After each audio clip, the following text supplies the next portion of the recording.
Good evening, cultists. How are you? Good? Good. Well, don't be shy. Come on in. Pull up a seat at the bar and let me give you a drink while we talk about film. And this time around, we're carrying on the silver screen season of 80s fantasy movies with an oft overlooked piece from back then. We began a couple of weeks ago with our review of Labyrinth, and if you missed that one, then please go check it out. We do have some absolute belters to come over the next few weeks on the podcast, but this episode we're going to be doing a little dive into the 1983 sci-fi fantasy epic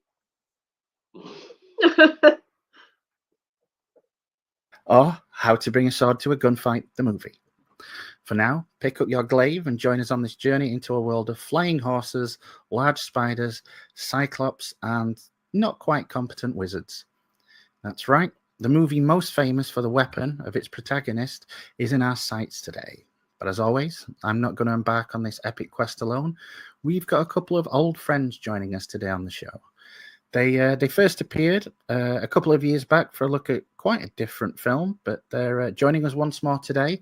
They're the writers and producers of the Destination Yesterday series of podcasts. It's Neil and Michelle. Welcome. Hi. 1, 2, 3. Hello. Oh, you can do that one because I said hi. Oh, coordination. I don't like coordination. It's more like battle or something. I think we should come in from different sides and flank them Yeah. and do that. Yeah. Don't you know anything about strategy? Wow. Anyway, hello, DK. Hi. Yeah, you guys are gluttons for punishment coming yes. back.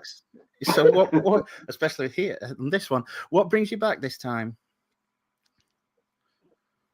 The pleasure of actually being on the show. It's absolutely a delight to actually be on Cult Classics. Would never turn it down. We would never turn it down. Oh, I'm glad. Thank you. It's it's been quite a few months since your last appearance on the show. I think that was last season's Twilight Zone, if I recall correctly. So what have you guys been up to since then?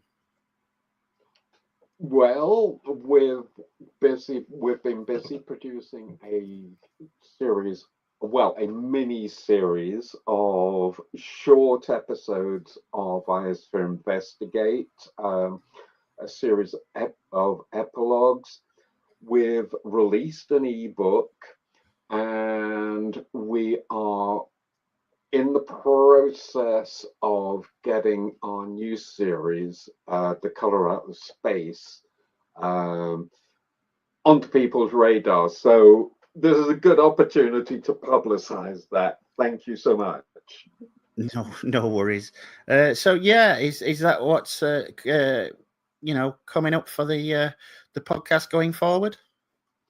Oh well, it's out now, and actually I'll be working soon on the next one, which will be called Hidden, which is a story about it goes all the way back to Shambler. The author who was killed in the fire there was found to have been had a false identity. That wasn't who he was, what the name he was using, which was Philip Truelove. He wasn't Philip Truelove at all. And in Hidden, we find out who he was. Yeah, and it's important to note that while we've been sort of kind of working with stories from the H.P. Lovecraft circle, this one will actually be our first completely original series. Oh, nice. I look forward to that one. Nice. Oh, right. Well, what we'll do, we'll get the links for any of you listeners out there that want to check out the show, and we'll put it in the description. So please, if you're if that's your kind of thing, please go and check it out. And I would urge you to, because it's been a really well produced show so far. So yeah, allow me to welcome you back officially, and again, thank you for joining us. Thank you. So, yeah, we're going to come to today's film, which is Krull. which is a 1983 British science fiction fantasy adventure film directed by Peter Yates and starring Ken Marshall, Lisette Anthony, Freddie Jones, Francesca Annis, Alan Armstrong, Liam Neeson, and Robbie Coltrane. The story follows Prince Colwyn and companions who set out on a quest to rescue his bride, Princess Lissa, from a fortress of alien invaders who have arrived on their home planet. Now, development on the film began in 1980, with filming beginning in earnest at Pinewood Studios and on location in Italy and Spain in January of 1983. The film was released in the US on July the 29th of that year, with a United Kingdom release later that December. It unfortunately was a box office bomb with a mixed critical response, both on release and in retrospect. Reviewers have highlighted its visual effects and the James Horner soundtrack, while others have criticized its plot as being derivative and nonsensical. In the years since its release, the film has, well, obviously developed a cult following. That's why we're here, after all. And yeah, like all of the movies we look at here on the show, Krull can be found on streaming services dependent on your location, as well as various physical formats. Now, I was oversaturated with this by the time I eventually got around to seeing it. It wasn't at the cinema, but I do remember the promos being everywhere at the time for this one. It was supposedly the next big thing. A comic book I read at the time, I can't remember which one, maybe Return of the Jedi, had a Marvel comic adaptation as a backup feature. I wasn't aware it was classed a dud back then, but by the time I finally got around to seeing it, and that was a Betamax copy from the rental store, that's how old it is, I was already familiar with it. I liked it enough, I guess, but it never grabbed me in the way that comparable movies from that period did. I'm not sure why exactly, but it just seemed a little lightweight. Not sure if it was seeing Lisette Anthony as the heroine when she was on TV every week on a BBC sitcom, but it was a lot harder to suspend disbelief. I've come back to it once in a while, but truth be told, it's never been at the top of my playlist. Has that changed? Well, we'll see. So, guys, I understand watching the film for this episode is the first time you've seen it. Is that right? Yes. Absolutely. And that was 2 days ago. Wow. So, without going into detail about the movie itself, were you aware of this at all, either on its release or in the intervening years? I had never heard of it. I was familiar with the publicity at the time.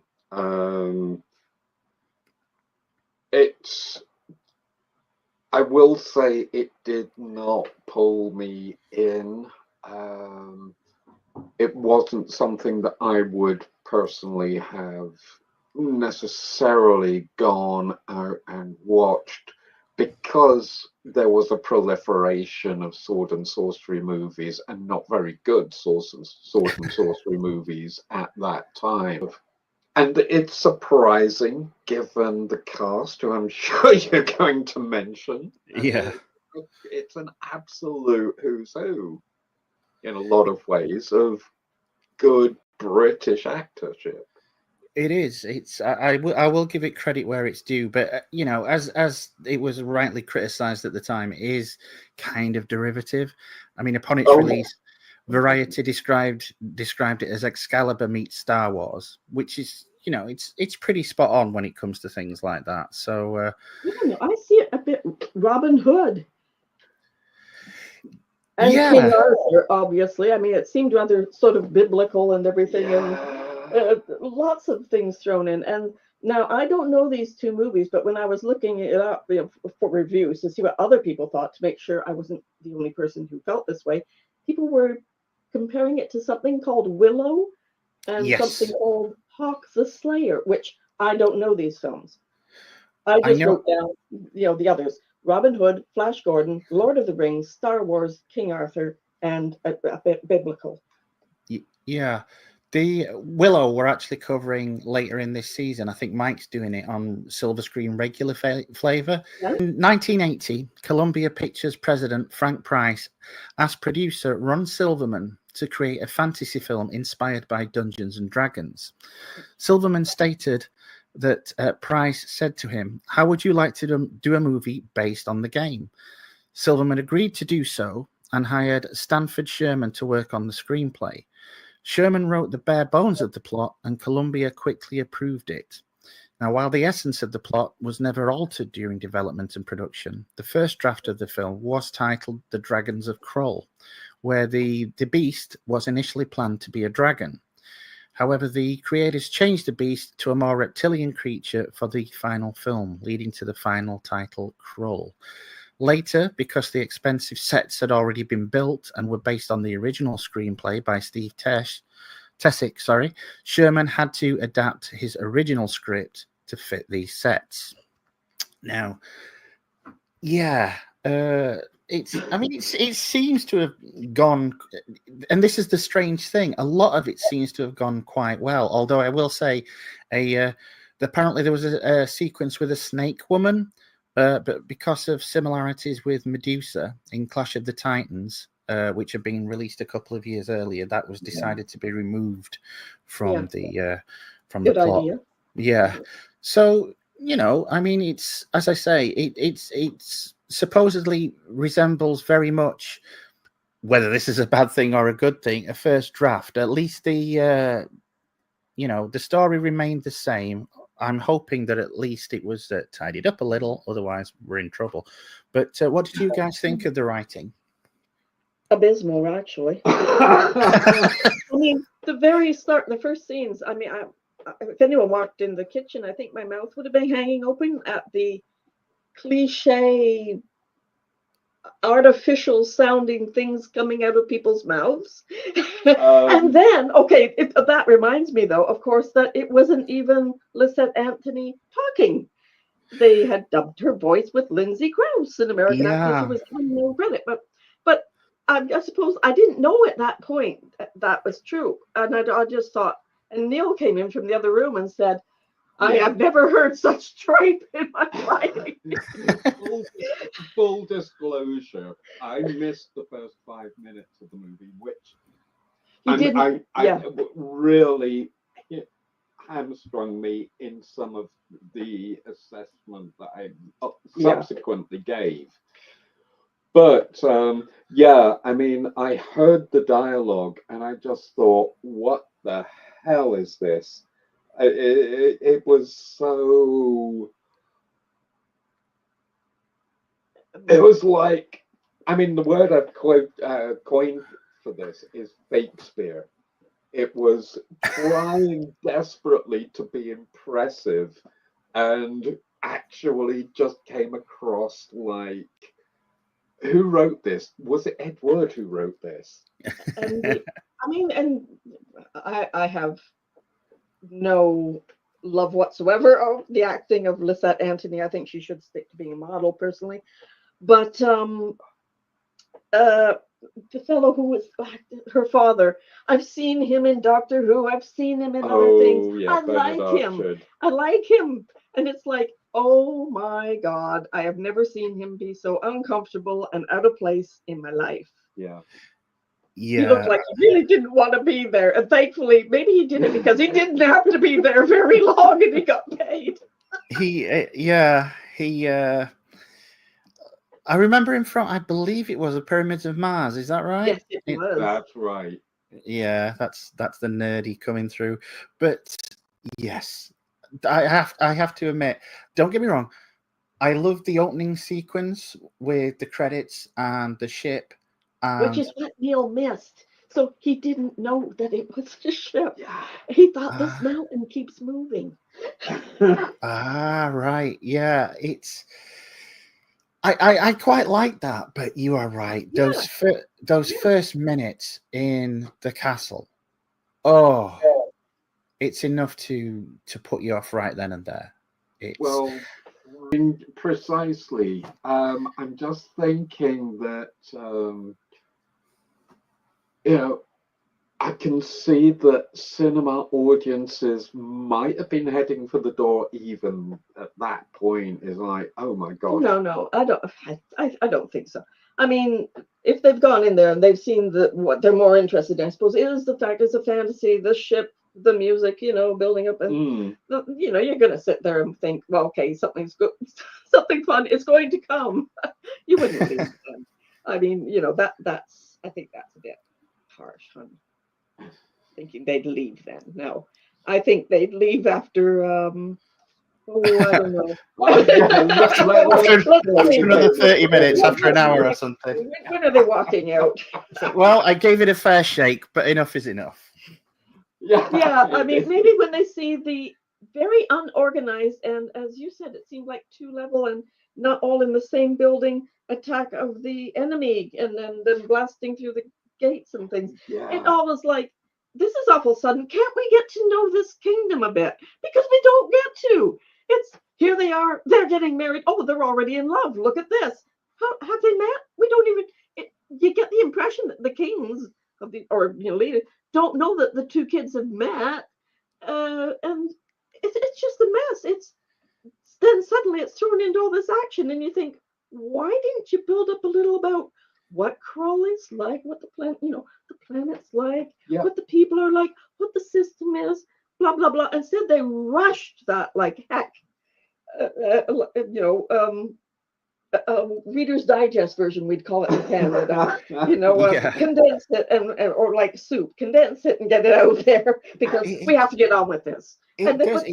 It does feel very much like 10 minutes of just pure exposition, and it's not good exposition. And I'm jumping ahead here.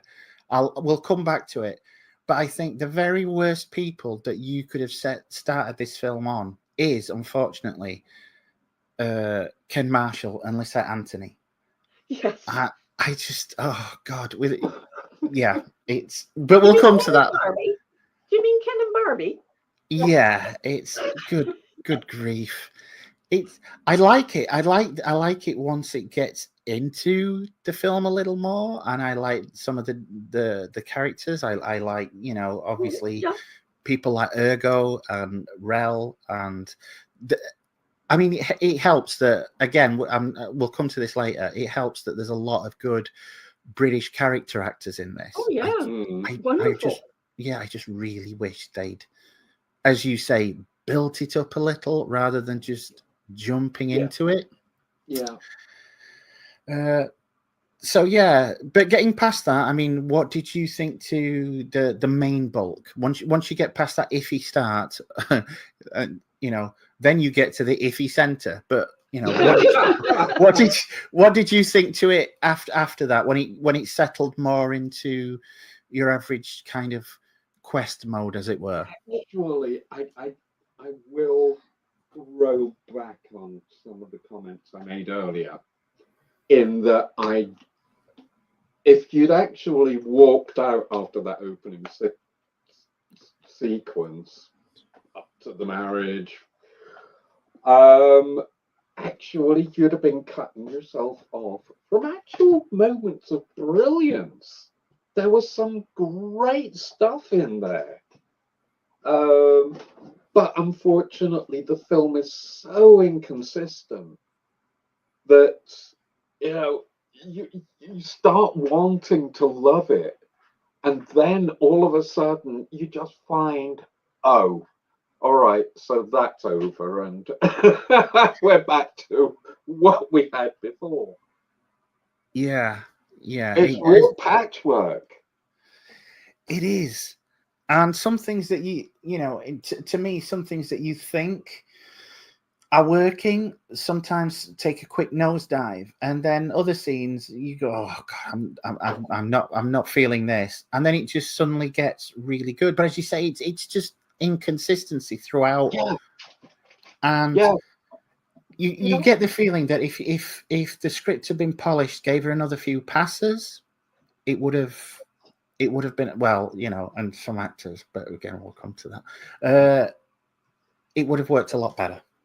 Yeah, absolutely. Yeah, the whole mood too was up and down, and comedy and serious, and it didn't flow naturally, and there were things that were really irritating, like when the so-called funny magician there takes the larger piece of the cinnamon bar from the kid, for example. Things like that. I don't really consider that funny. I think that's sort of like bullying. Do you have any sweets? Well, okay, and then he takes it from him. I mean, that's what a bully would do, and that sort of made me cringe. Yeah, and the scary thing is that's a character you're supposed to kind of sympathize with and empathize with. And I didn't like him at all. I didn't like him. I wished that he had been one of the ones that had been bloody killed and not some of the ones who were. How the hell did he make it through? Oh, we can't kill him. And then the fact that they wanted to give it an 18 certificate, I guess, by killing people in gruesome ways. And it's like, all through it. I mean, you could have drawn in a younger audience who might have really, really liked it if you didn't decide, oh, no, let's do some real gruesome deaths. I don't know. I don't see. I think they slit their own throats there. You think there's a bit of a problem with tonally then? Yeah. I suppose, it's going to be pointless asking you guys if you have any kind of favorite pieces of dialogue in this one. Well, I don't know. The whole scene with Francesca Annis and inside the spider widow of the web's lair was just fantastic. Yeah. That was a real high spot, and if the movie could have hit everything, that I love Freddie anyway. That part all the time, it would have been fantastic. Yeah, and I did like that idea about the how the Cyclops people had become Cyclops, and that they were cheated, and the only thing they knew was when they were going to die. I thought that was a cool idea. I couldn't see where they'd taken that one from, so I was quite impressed. That again, though, that you have this kind of like emotional moment where the Cyclops saying, this is as far as I go, and then 5 minutes later he's going, oh, sod it, I'll go anyway. Yeah, exactly. But the point is, that is because but what don't you guys get it? I mean, my goodness, if he had stayed there, he would have died painlessly. He would have just died. He chose the terrible death that they said if he fought against that death, he would die a terrible death. And he did. He got crushed by the rocks. So he decided, I don't care if I'm going to die the terrible death. I'll go with you and I'll do what I can. So he was being... I just think they could have framed it a little better with regards to, it wasn't too obvious. I saw it more in afterwards, thinking, oh, I get it now. Yeah, when he was being crushed, I thought, oh God, of course, because I said, oh well, I guess he just changed his mind. Yeah. But then I remembered because they don't build it up to, really, like, it's just something a tossed off thing. Cyclops, this is what happened to them. It's not learning about them through being with them or being amongst a group of Cyclops. And you don't have anything that's solid. You got all these little tossed off things, so they only come back to you sometimes in retrospect when you think, oh God, yeah, he would have died peacefully and just died. Instead he got crushed by the bloody rocks. It's very strange, actually, because it's directed by Peter Yates, who did The Dresser, The Deep, Breaking Away, and Bullet. Yeah. I mean, it's his only sword and sorcery / fantasy film, but it's just, when you look at some of the films he's directed, it looks nice in some aspects, but it is just all over the place. It's like there's way too much there. How did it go so horrendously wrong? Yes. Yeah. I mean, he described it. He described making this as complicated and just so enormous. Special effects artist Brian Johnson stated in a 2009 interview that Yates hated working on the film so much that in the middle of shooting, he just took a vacation to the Caribbean, which then had a knock-on effect of having the special effects artists then taking a 3-week break from the project too, because they must have thought, well, he's off. So I mean, it was to all intents and purposes a massive undertaking. It was at the time it was one of the most expensively produced pictures, certainly in England, and it utilized 10 sound stages at Pinewood, including the big 007 stage, which was used for the swamp sequences. Now, they transformed it into that swampland with, the jagged trees and 8-foot deep pools. The special effects department created a superbly realistic quicksand. They used 4 tons of painted cork, and 20 unlucky technicians at one time or another found themselves and director Peter Yates on a raft which floated on one of the many pools. It's these particularly difficult shots. It demanded the camera operator don a wetsuit and immerse himself in either quicksand or in one of the larger pools. And all in total, there were 23 sets were constructed for film, and none of it ever gels. It's weird, and it's strange that you mention Lisa Anthony. I mean, it's obviously she's the most egregious. I mean, obviously the movie's notable for featuring early screen appearances of both Liam Neeson and Robbie Coltrane. Yeah. Though, did you know Robbie Coltrane was dubbed throughout the entire movie also? Really? I'm not surprised. I'm not surprised at all. Yeah, the voice of Robbie Coltrane was British actor Michael Elphick. Oh my goodness. Yeah, that makes sense. Makes perfect sense. Remember I said to you, I watched the whole thing and I knew Robbie Coltrane was in it and I wasn't really aware of him. It's because I couldn't hear him. Apparently, in the grand tradition of studio execs being absolute assholes, Frank Price, who was the then president of Columbia Pictures, determined that having an unknown American actress would help stateside ticket sales better than an unknown English actress. So he then went and met with Lisa Anthony and told her that because of this, that's why all the dialogue was being changed, because the American audience would rather accept an unknown American than an unknown Brit. I mean, to prepare for his role as Colwyn, Ken Marshall worked out constantly prior to principal photography. He trained in such sports as riding, fencing, and boxing. He apparently fashioned his performance on Errol Flynn, that's why I thought was interesting when you mentioned Robin Hood earlier. And he performed. Actually, that's true. I can see that. Yeah, and he performed all of his own stunt work, including the mountain climbing sequence. It's the only role in a movie where he received top billing. But I've got to say, I'm just, no disrespect to the man, but I'm just not a fan. I don't think he's leading man material. I thought he did good as the hero personally, and I'm not easy to please. I mean, I just meant, I don't know. Of all of them, I could follow his path through it.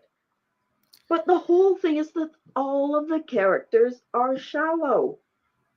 He at least shows some feeling when some people die, like when what's his name? Freddie Jones. Yeah. He shows emotion at least. Whereas at the end, we come out and look at the group we have. And there we have the leader of the thieves group. He's lost everybody. And he's joking around about the thing, getting his shackle taken off and all this. And, I guess, Oh, yeah. And it's like, none of you seem to be feeling anything about what's just happened. You all seem, there's no emotion in this film. The best, like I said, that's why that scene is so brilliant with this, in the spider web, is because finally you have two people who you can see a contact between. Yeah. And him forgiving her because he's the one who was to blame. He went away, and you got something finally with some emotion. The background characters are infinitely more interesting than the hero and heroine, and once you have that, you have a problem when you're basing the entire structure supposed to be caring about this couple. Yeah. So, Well, I mean, the thing is that you couldn't feel for them as a couple anyway, because it's how long have they known each other? It's like I say, did they meet? You have no background. You got No. nothing to base it on except a little playfulness at the castle. And as I said, you don't really know about this, but there's fire in their hands and crap and stuff. It's like, oh, they can do this, can they? Because you have no idea what the people of Krull do or are capable of, or what their society is like. Nothing. I do love the fact that they spent an inordinate amount of time getting the glaive, which is a cool looking weapon, I have to admit, and just saying this is, you know, the most important thing. And then it gets stuck in him at the end, and then he forget about it for, you know, personal flamethrowers. It's It's like yeah, absolutely. I can do this. Oh, you can do that. Then why the hell did you need it? Why did you not roast his ass earlier? Yeah. I mean, I do have to give a shout out because reliable as ever, good old Bernard Bresslaw as well, the Cyclops. And I think that's obviously a lot of people, especially a lot of people of kind of our age, know Bernard Bresslaw primarily as, you know, just a bit of a clown in the Carry On movies. But he's a really good actor.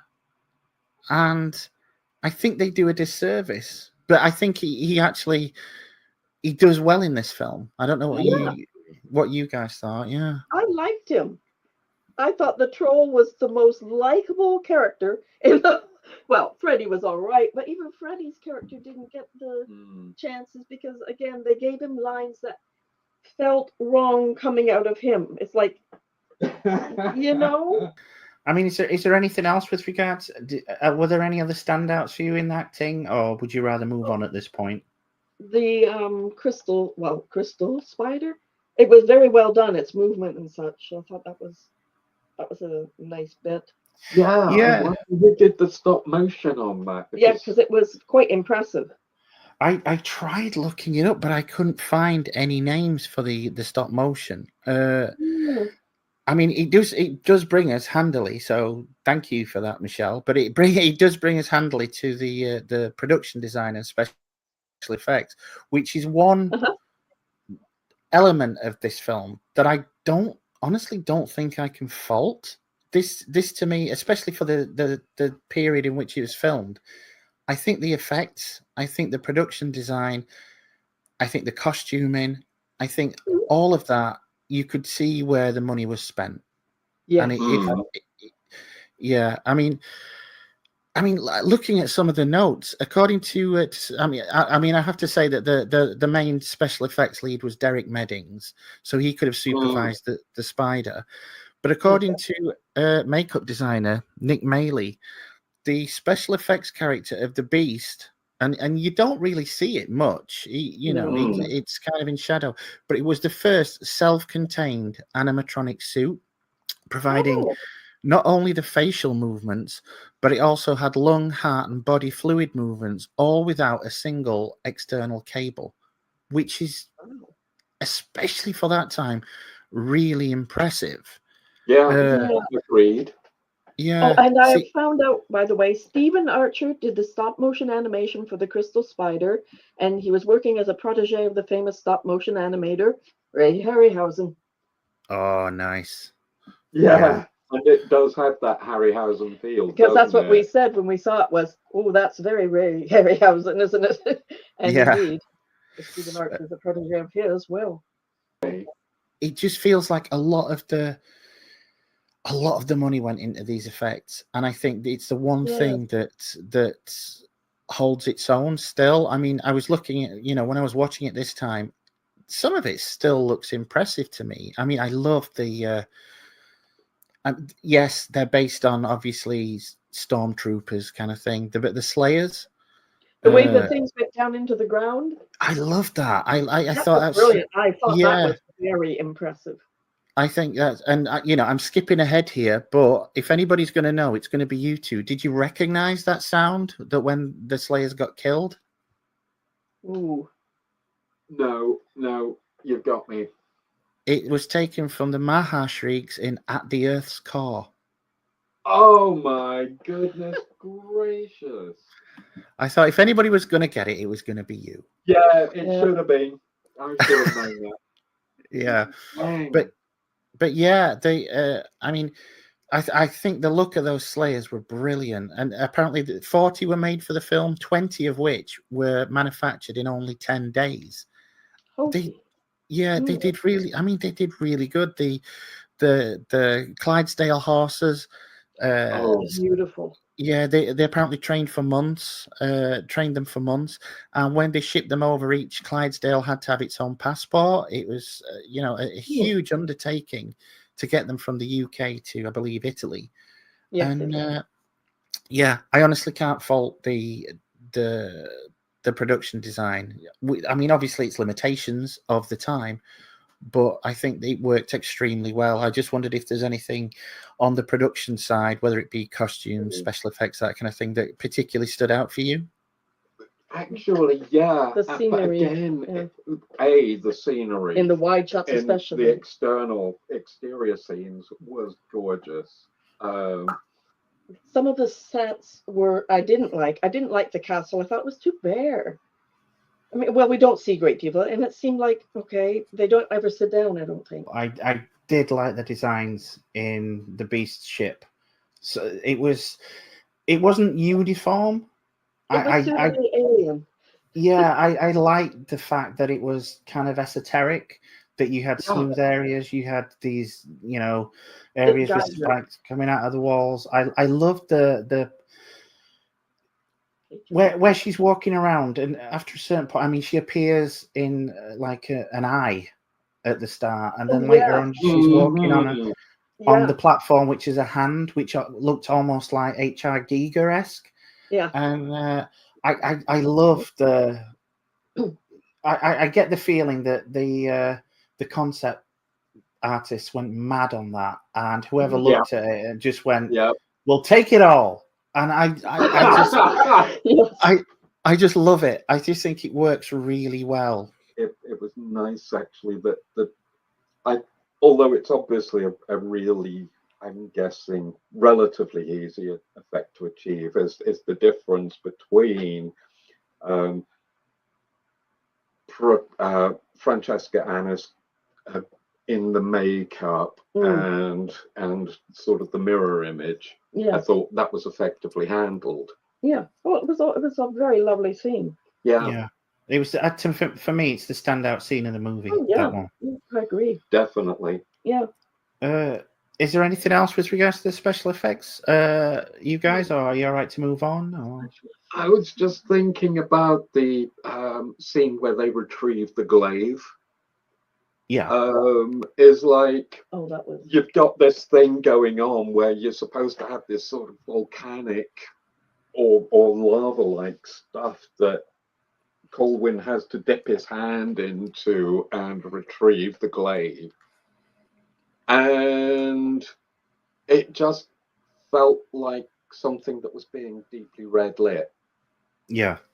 It did not feel at all realistic, which was bizarre. Well, as you know, it also seemed too like, oh, you just pop up there and reach in and grab it, and there you go. Yeah. I mean, again, it was just too easy, too quick. Could have done without, to me, the whole scene with the swamp and the quicksand. That wasn't necessary to me. Yeah. Yeah. They could have had a little pool, nearby where the body had floated up. They didn't need. Is that the only reason they had it, was so that the body could float up? I mean, come on, that was a waste. Yeah. I've got to. I mean, moving on to the music, I do have to say this is a fantastic James Horner soundtrack. It's from what I always term his golden period, when he did Battle Beyond the Stars, which we looked at earlier this season. So please check that out. Battle Beyond the Stars, this Star Trek, Wrath of Khan, and to a lesser extent, Search of Spock. I think around this time, James Horner's scores were just second to none. Yeah, we could hear some of the Star Trek in it. Oh yeah. I mean, coming to it as a film itself. Now you guys have watched it once. Do you think it this is a loaded question. Do you think it may be something that you come back to at all in future, or is it a one and done for you? It's not the worst film I've ever seen or something. It's just it's a disappointment to see so much talent and have such a poor film as a result. Yeah. But it's not hideous. It's not horrible. No matter how much we seem to. It's just that it could have been. It could have been something really good. Yeah. Yeah. It had cool moments. It had some cool ideas. The spider, the Cyclops and their society. But as I said, if only these things had been worked well, and Yeah. the not necessary things have been cut to make room for that growth. Yeah. There's another time, and okay, so I've mentioned sort of the little sort of classic movie quotes, which I think were deliberate. But in fact, I think the Kurosawa one definitely was deliberate, if not the Rosebud type of derived scene. But there was one moment in the forest which I just thought, when they're camped for the night, I just thought, this is so original. It's really clever. Where they had baked a piece of meat in clay, and you see them breaking the clay, and that is so different. You never see anything like that. No.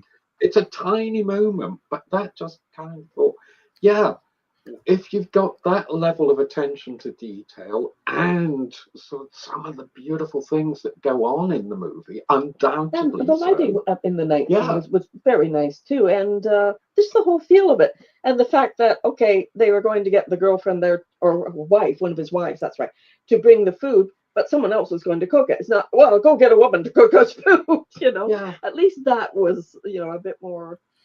So there was potential there for a really, really good movie. And I think that has kind of come across in some of the things I hope we've said. And I would actually revisit it. No, yeah, I mean, there are good things in it, but what I didn't like, and I never got to say, was just the dog. When he turns into the dog, that dog, I felt, I was not good. I was shocked. The poor thing didn't seem quite able to walk well, and then the kid pulls it, and it's like, I'm thinking, what's wrong with the dog? It's like it's got a bad back. I mean, I had a dog baby who had a bad back, and I thought, I think it's hurt. I think it's hurt. It just upset me. And it's a breed that is notorious for actual spinal issues. So it's like being pulled around like that. And I also really didn't like the way they were treating the horses and jumping at the horses and jumping on the horses. I mean, okay, they likely didn't hurt any, but then one of them came down a hill a bit quick, and I thought, these horses, they could break a leg on this terrain, and you're not really being that careful with them.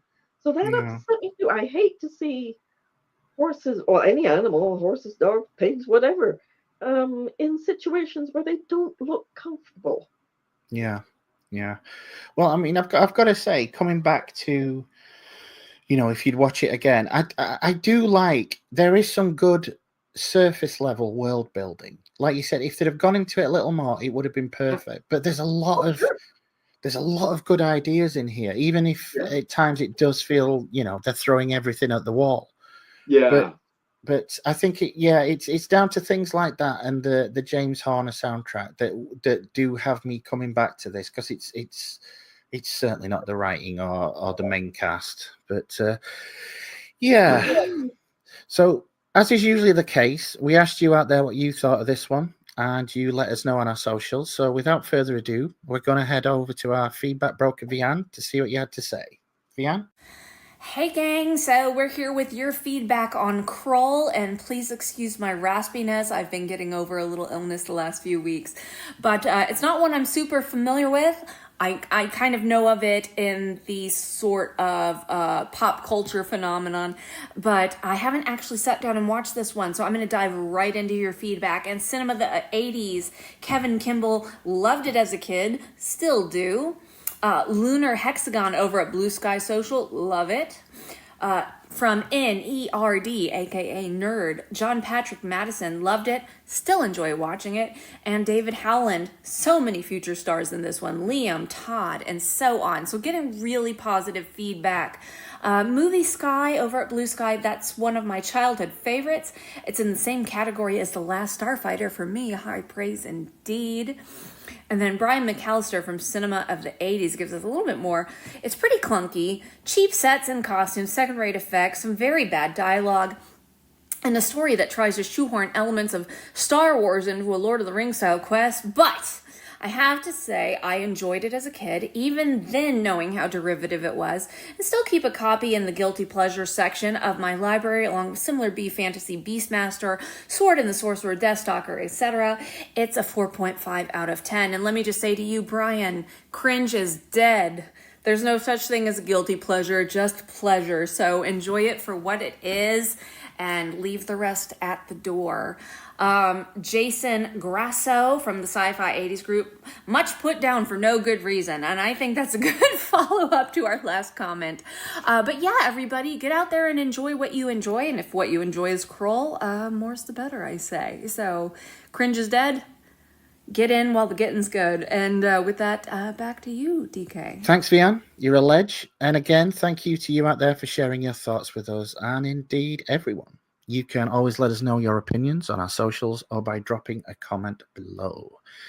So it's time to see what us here in the studio think. As always, we'll go around, get everyone's final thoughts, and score out of 5. Then we'll collate them all and give our final silver screen score for posterity. And as always, we'll come to our guest first. It's the polite thing to do. So, Michelle, let's hear your conclusion and score out of 5 for this one.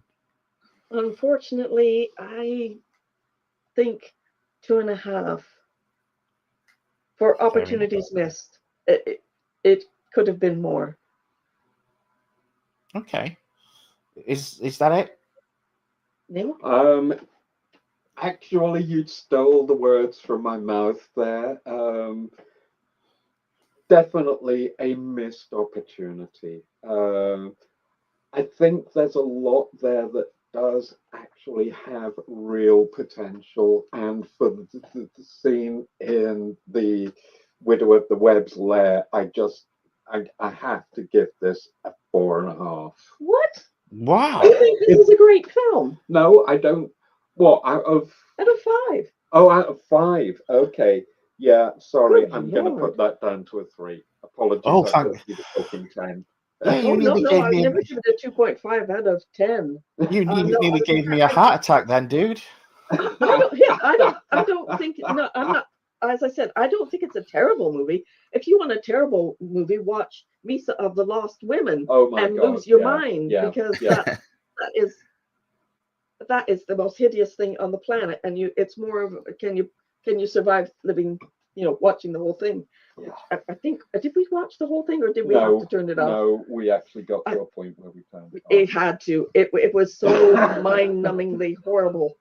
And we were watching all the bad films at the time, and that was just too bad. Too bad. We couldn't take it any more of the guitar music. Oh gosh. I mean, it made Plan 9 from Outer Space. Oh, that was a bloody classic. That was brilliant. I love it. I could watch that again. Well, I've got to say, I mean, it's a decent attempt at a fantasy film, and it's obvious that a lot of care and money went into certain aspects of the production, but something about it's always felt off to me. It never quite reaches the heights that it promises, which is a shame, as there's a lot of good stuff in here. There's some good special effects, sets, general production design, and there's 1 or 2 standout scenes. But it's let down by casting. I cannot buy either Marshall or Anthony as leads. And when, as I said, when the story in quest is set around them, the film as a whole suffers. I like it, and when I'm in the mood for a small season of 80s fantasy, it always seems to find its way in there, but it's not one I could watch standalone with any regularity. So I've given it, like Neil, I've given it 3. Yeah, so which means that in the grand scheme of things, Krull gets a final silver screen score of 2.8 out of 5, which it's not the best score we've had on the show, but it is what it is. I mean, you guys think that's fair? I'm almost tempted to just adjust mine up to 3, so it gets 3. Because indeed there were bits, and as I said, it is watchable. Yeah. It's not hideous. The music is good. Oh, can I alter mine up to 3 just so it has a 3 overall? Because it's Yes, a film yes. you want to be kind to And- in the end. And there is a lot of talent there. There's a lot Oh, of yeah. talent behind this. Yeah, of course you can. Not So, flinch with 3. which means it's got a final silver screen score of 3 out of 5. Which again, it's not bad. It's not bad. We were almost there anyway. So yeah, I think that's all right. And yeah, so we've reached the end of our journey. As always, all that's now left to do is to thank our guests for taking time out of their schedule to join me today. So, Neil, Michelle, I appreciate you not only coming with us on this journey, but for watching the movie in the first place in order to do so. Well, we said we would. Yeah. I selected the film when you gave us a choice. And Yeah. it was a really interesting watch in a lot of ways. I mean, Yeah. it allowed us to engage sort of our critical faculties, whereas otherwise we might just have watched it and thought, nah, this is rubbish. And No, Freddy's dead. Bye-bye. Oh, God. So, have you enjoyed the recording today? Oh, yeah. Yeah, definitely. Thank you, as always, for having us. It really has been a treat. Oh, Well- and I have this little treat for you. Okay. Where is it? Box office bomb. Budget 27 million, not counting marketing costs, which bring it to 50 million. Box office 16,519,460. In New York City, for instance, the film opened and closed on the same day in many theaters. Even in 1983, that was rare for a film. Oh, that's bad. That That's bad. Yeah. It did that. Yeah. But I mean, it's got its own form of longevity because here we are, Yes, 42 years later talking about the thing. So Indeed, Exactly. that's the thing. A lot of films have been panned, and lots of people, you're looking at the paper and talking to your girlfriend or boyfriend, whichever, saying, "What do you want to go out to see, hon?" And then they might say, "Oh, well, so and so said that was no good, so let's go see this." And that's how some films get, And junked in the first place, or just read a bad review and think, "Oh no, we'll go see this one. This has a good review." yeah, it is So a very lot of much a the lot of fact that- decent films get panned that way. Yeah. Yeah. 42 years on, we are still talking about it, and isn't that the very definition of a cult film? That Yeah. it has Yep. survived, isn't it? And Exactly. and James Horner. Oh yeah. Come on, James Yeah. Horner. Give him a hand. Well, it's been, as always, a pleasure having you both here. Thank you. While I do have you here, is there anything you guys would like to draw attention to? I mean, we know you're squirreling away on Destination yesterday, but where can the listeners find you if they want to check out the show or any other socials that you may have? Well, we are all over various podcasting platforms where you can find our series, Spotify, Well, if they just go to the Amazon if they Music, just go to the website, all of it is Or- listed there. our website, destination They'll find yesterday.com. yeah, destination-yesterday.com. Yeah, and I've got links there for various and the RSS feed. That For Nice. people who want to use for- it via RSS. Yeah, so all the links are there. We're on Ko-fi, we're on Facebook.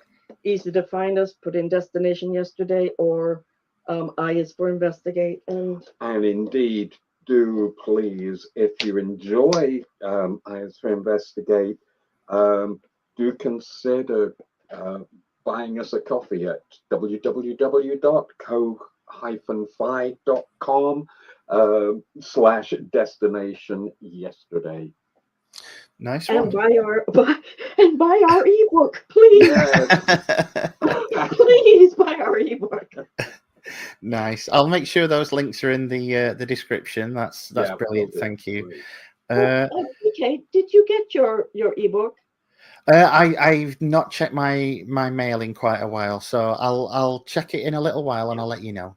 Yeah, Thank it's you. just that, obviously you are our villain. You definitely have someone coming to you. So Well, not just in that apparently, but there you go. Yeah. So yeah, go and check out those links. If it sounds like your kind of thing, then yeah, give them some of your time, because I guarantee it's well worth it.